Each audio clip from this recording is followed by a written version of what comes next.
Hello, salut à tous, c'est Nopassaran. Voilà pour une petite vidéo ce dimanche matin. Voilà, j'avais envie de vous faire partager un petit peu justement certaines. Je vous avais déjà fait une petite vidéo la dernière fois pour vous expliquer un petit peu comment marchaient les plugins sur Minecraft, comment on pouvait créer des plugins sur Minecraft.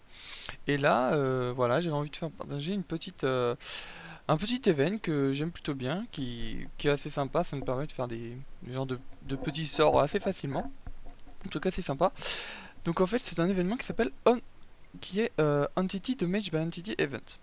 Donc voilà, comme ça va expliquer aussi un petit peu comment on utilise les événements, même si la dernière fois j'avais quand même un petit peu expliqué. Et puis certaines petites choses qui je pense peuvent vous être très utiles. Donc voilà. Alors, on va commencer par la base du programme. Donc déjà, on va déclarer l'événement Entity Damage by Entity Event. Donc on n'oublie pas le handler event, bien sûr, pour que l'événement soit pris en compte. Ensuite, on donne le nom qu'on veut à cet événement. Et on écrit donc, là pour le coup, le nom exact de l'event qu'on veut utiliser. Qui dit Entity Damage by Entity Event. Ensuite, la première condition qu'on va faire, donc, c'est on va vérifier en fait que en fait quelle entité on va utiliser pour cet événement. Donc pourquoi ça? Parce qu'en fait ici j'avais envie de vous faire un petit exemple que je trouvais plutôt sympa. C'est en fait quand on va lancer une boule de neige, ça va faire des dégâts. On sait tous que voilà, quand on lance une petite boule de neige sur quelqu'un, ça fait rien. Et moi je trouvais ça sympa que on puisse faire des dégâts, on puisse éventuellement rajouter un effet, aller plus vite, enfin voilà, rajouter des petits trucs qui peuvent être vraiment sympas. Donc déjà, le premier truc qu'on va vérifier, c'est donc que l'entité qu'on est en train, enfin ouais, l'entité, si on peut dire, donc qu'on va envoyer, c'est bien une boule de neige. Donc on fait voilà, event.gageMeasure, donc ça c'est ce qui va faire, ce qui va en fait être envoyé. Est-ce que c'est une boule de neige? Et si l'entité, d'accord, donc comment dire, qui va être touché est un joueur ou pas. Ensuite, on va récupérer le projectile, donc autrement dit notre boule de neige, et on va la caster en projectile, de façon à comme ça pouvoir récupérer en fait tout simplement qui a envoyé la boule de neige. Donc comme ça, on va pouvoir avoir deux choses. Donc non seulement le player, donc la personne qui a envoyé cette boule de neige, projectile.getShooter, et également la, la personne qui va être touchée. On peut regarder d'ailleurs, projectile, on peut voir un petit peu ce qu'il y a. Alors désolé, mon PC, je sais pas aujourd'hui, et voilà, il me fait des misères. Voilà, on peut voir un petit peu toutes les méthodes qui sont attribuées à cette à la projectile. Donc bien sûr, n'oublie pas, donc c'est toujours pareil, hein. Projectile, il faut bien qu'elle soit ajoutée, d'accord, au niveau des librairies. Donc or.mokit.t. Voilà, pour le raccourci c'est CTRL Maj O si vous voulez tout ajouter d'un coup, si jamais vous avez des soucis. Euh, voilà, donc si on regarde un petit peu justement tout ce qu'il y a, on peut voir que on peut récupérer la position de ces entités, la location. Ensuite, donc bien sûr comme ça fait, c'est au moment où ça fait des dommages en fait que, enfin entre guillemets, donc au moment où ça va toucher une entité que cet événement va être appelé. Si vous récupérez la position, ce sera sûrement la même que celle du joueur qui sera touché, bien sûr. Le nom éventuellement de l'entité, le passenger. Donc ça, je sais pas si vous savez, mais en fait, dans Minecraft, par exemple, quand vous êtes dans un minecart ou quoi que ce soit, justement, par exemple, si vous êtes dans un minecart, en fait, le minecart et la personne qui sont dedans sont en fait passenger l'un l'autre. C'est-à-dire que le player va être le passager de ce minecart.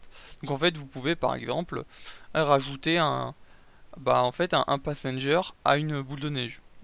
Vous me direz à quoi ça sert, je sais pas, pour voler sur la boule de neige quand vous l'envoyez, ça peut, voilà, on peut vraiment faire plein de choses quoi. Donc là, vous pouvez vraiment récupérer un peu de ce que vous voulez. Le vehicle, donc ça c'est l'autre. Vous avez le passenger le vehicle. C'est les deux choses différentes. Soit vous êtes passenger du vehicle, soit vous êtes le vehicle du passenger. Enfin, et ainsi de suite. Voilà, est-ce que cette entité est encore là ou pas? Parce que du coup elle peut mourir, bon, même si la boule de neige forcément ça fait un peu bizarre, mais au moment où elle est plus là, c'est qu'elle est morte.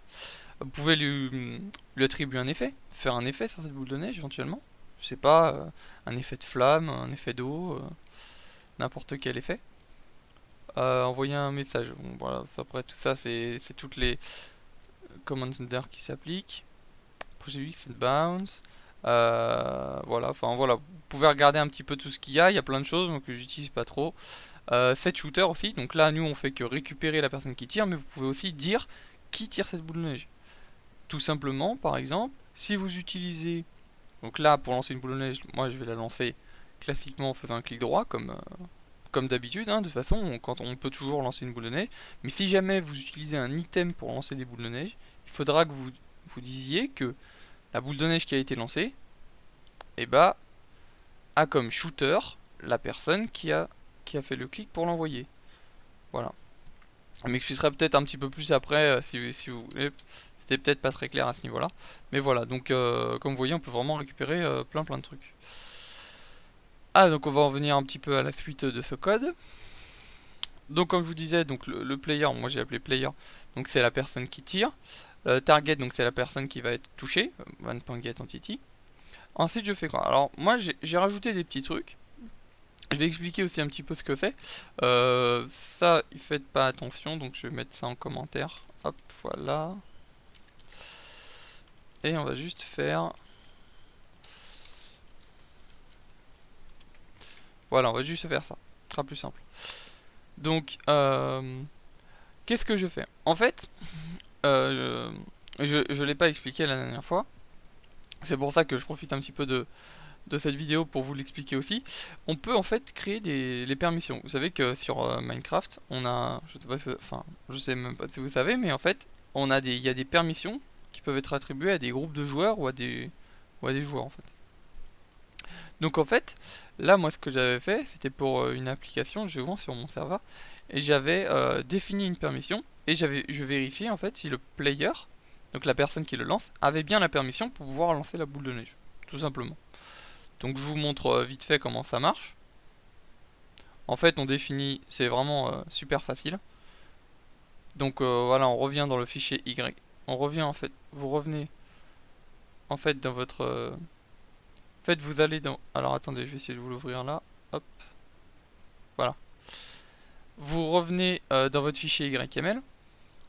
Vous écrivez donc en dessous des commandes, vous écrivez permission avec un S. Ensuite le nom de la permission que vous voulez créer. Éventuellement voilà une petite description avec marqué qu'est-ce que ça fait. Bon voilà, moi je n'ai rien mis.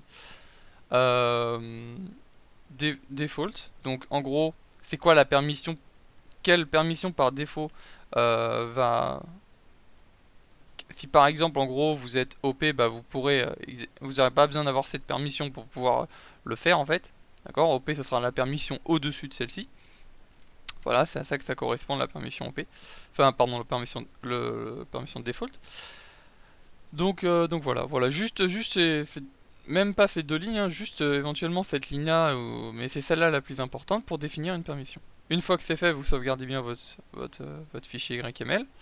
Vous faites clic droit ici et vous faites bien un refresh. D'accord? Parce que sinon ça va les modifications ne seront pas prises en compte. Ensuite donc on revient ici, on vérifie juste si le joueur en fait a cette permission ou pas. Comme je vous ai dit, s'il est OP, bah, il n'y aura pas de problème puisque la permission c'est une permission par défaut, donc il va même pas vérifier en fait. Enfin s'il va vérifier mais du coup ça prendra pas en compte. Et ensuite, on va faire un petit peu tout ce qu'on veut. Donc là je vous ai dit, cet événement est appelé quand la boule de neige touche la personne. On sait qui l'a envoyé et comment dire et qui bah en fait et qui est touché.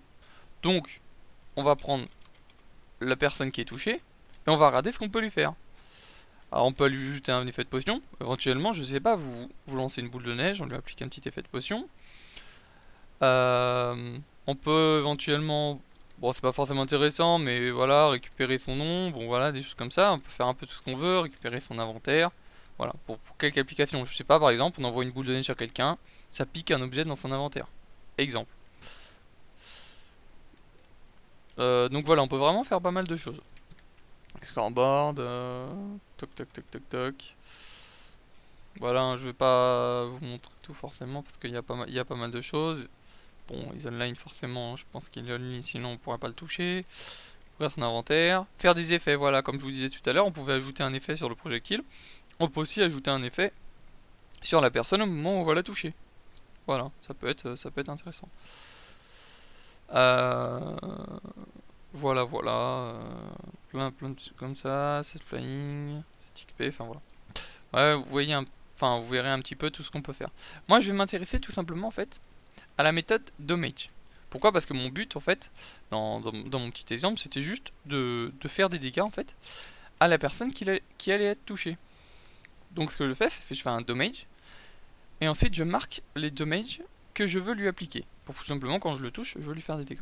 Alors en fait, il faut bien comprendre que les damages que vous allez mettre ici, c'est en nombre de demi-cœurs. D'accord? Donc si vous voulez faire 3 cœurs et demi, bah, il faudra voilà, mettre 7. Si vous voulez faire 2 cœurs et demi, il faudra mettre 5 et ainsi de suite. Ensuite, ce que je fais, c'est que voilà, je fais un set cancel true. Donc en fait, je vais cancel l'événement à la fin de mon programme. De toute façon, j'ai plus besoin de cet événement. Je sais qu'une fois que j'ai touché, voilà, c'est fini. Comme ça, aucun. Si jamais j'avais fait une autre, dans une autre fonction, un autre entity damage by entity event, bah en fait, il passerait pas dedans, moi juste après. Ça annule vraiment cet événement à ce moment-là. Voilà, voilà. Donc, bah écoute, c'est à peu près tout. Donc on va faire les petits tests, hein. Ah donc là je vais faire hop, export, comme d'habitude, jarf file. Et là, je mets le nom de mon plugin et je fais finish. Donc bien penser à cocher ces deux-là, hein, toujours, et sélectionner le projet qu'on veut. Je fais finish. Alors là il me dit que ça n'a pas été sauvegardé, bon moi je dis ok, ça il va me le sauvegarder. Voilà voilà. Ensuite, une fois que c'est fait, on va aller sur... On va aller hop hop hop. On va aller sur Minecraft et on va faire nos petits tests. Alors là moi j'ai pris des petites boules de neige. Donc voilà, j'ai demandé gentiment à quelqu'un de me prêter aussi un compte pour pouvoir faire des tests. Parce que bon bah sur moi tout seul ça fait pas trop de dégâts. Parce que je peux pas trop me lancer des boules de neige tout seul. Donc on va faire des petits tests. Alors vous voyez déjà, voilà, si je lance une boule de neige, on voit que ça fait des dégâts. Donc déjà c'est que ça a bien été. C'est que ça a bien été pris en compte. Je peux continuer hein. Donc si je tape encore, hop, voilà. Il est mort. Alors on me dirait, vous voyez pas combien. Alors, oh, vous me faites confiance, hein. Les dégâts sont les bons. Vous avez fait des tests forcément avant et tout. Mais voilà, enfin l'important c'est le principe. Donc vous pouvez vraiment... je vais revenir sur mon code. Hop, voilà, vous pouvez vraiment modifier un petit peu tout ce que vous voulez. Euh, Là par exemple, moi j'avais fait une condition pour vérifier justement si la personne n'était pas un joueur, je faisais un return, donc autrement dit je sortais de mon événement si carrément la personne qui lançait n'était pas un joueur. Je sais pas, parce que la boule de neige est lancée par un dropper ou voilà, quoi que ce soit. Donc du coup voilà. Donc bah écoutez, c'est un petit peu près tout pour cette vidéo. J'espère que ça vous a plu. Si vous avez des questions surtout, n'hésitez pas. Mettez dans les commentaires, il n'y a pas de souci, moi je répondrai, je regarde assez souvent les commentaires. J'en profite pour faire un petit peu de pub pour le serveur sur lequel je suis, qui est Dazzle.ovh.